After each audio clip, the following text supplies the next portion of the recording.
According to a new report from the New York Times, you were the leading voice behind the scenes to release the Epstein files, and we applaud you for that. And you warned top officials, including top DOJ officials, at strategy meetings taking place inside the Situation Room. We understand that there are tapes of those meetings, that this was a huge problem for the base. The report says you even floated having Tucker Carlson interview Ghislaine Maxwell to clear the president's name, but you were rebuffed by your people. Why? Well, I'd say, first of all, don't believe everything that you read in any newspaper, whether it's a right-leaning paper or a left-leaning paper, because as you guys know, well, there are things that are true, things that are false, and things that are totally missing context. Well, here's what I'll say. So, number one, I am, frankly, kind of a conspiracy theory on the Epstein stuff, and that story says that that's one of the things that's true, is that some people called me a conspiracy theory on the Epstein Susie stuff. Wiles called you a conspiracy and I love theorist. Susie, but absolutely, she thinks I'm a conspiracy theorist on the Epstein stuff, because I think that it's crazy that you had this guy who is clearly a sex predator who was hanging out with a lot of very wealthy and powerful people. Like, that really bothered me. I don't know what's there, of course. Nobody knows exactly what happened unless you were there, but that really bothered me, and I wanted to have full transparency. What I disagree with is the idea that the White House wasn't committed to full transparency. We have to remember, like, I was inside the room when some of these decisions were made.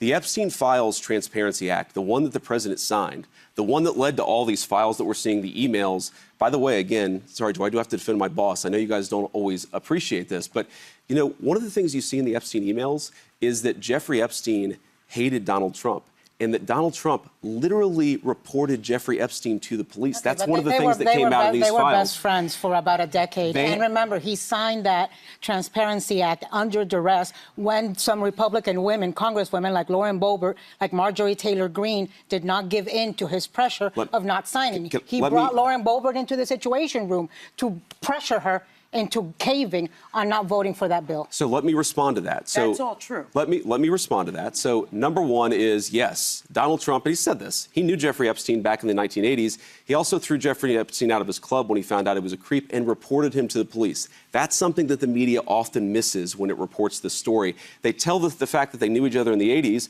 which the president himself admits. They ignore the fact that he narked on him to the police and led ultimately to JeffreyEpstein's downfall.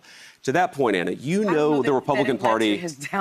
Well, it's one of the things that led to law enforcement investigation. But on the point that you made, it was allegedly over a real estate deal that they got into a fight over. But the email says actually they didn't just know each other. Let's just be truthful and transparent here. They didn't just know each other. He's in a lot of they were incredibly close friends. He reported him to the police. That's what I'm saying. That is objective. That is objectively true. But Anna made another point that I think Whoopi, if I may, because Anna made a very important point.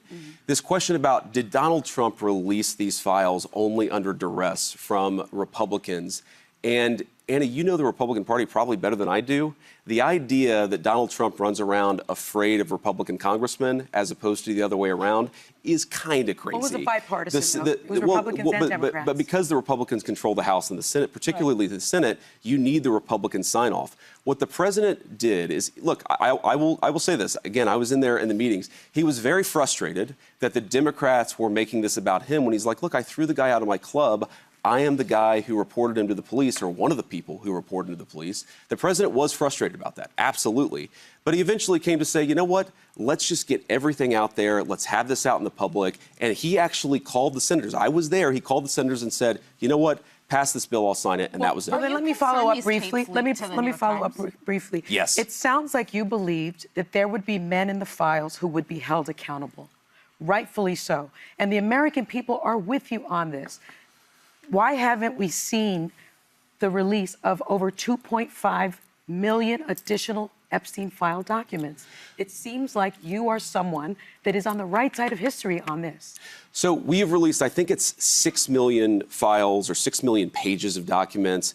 My understanding is the 2.5 million, Sonny, I'm going to check on this to make sure, but my understanding is that a lot of those are duplicates of things that have already been released. So then we're not holding anything back. Some of those things are like the courts have to order you to release them. So that was one thing that we confronted. You talk about these situation room meetings is, there was a big bunch of files that existed, I think in the Southern District of New York, or maybe it was some other jurisdiction, but we were like, we want to release these files, but you need the court approval in order to release the files. Sometimes we would apply to release the files and the courts would say no. So those particular documents, I would need to actually know exactly what you're talking about. 3.5 million documents were released, and my understanding is 2.5 million have not been released. Those may have been the ones that are under court. So I don't know what the documents you're talking about, but I'm telling you, Let me go to break. Sure. Let me go to break.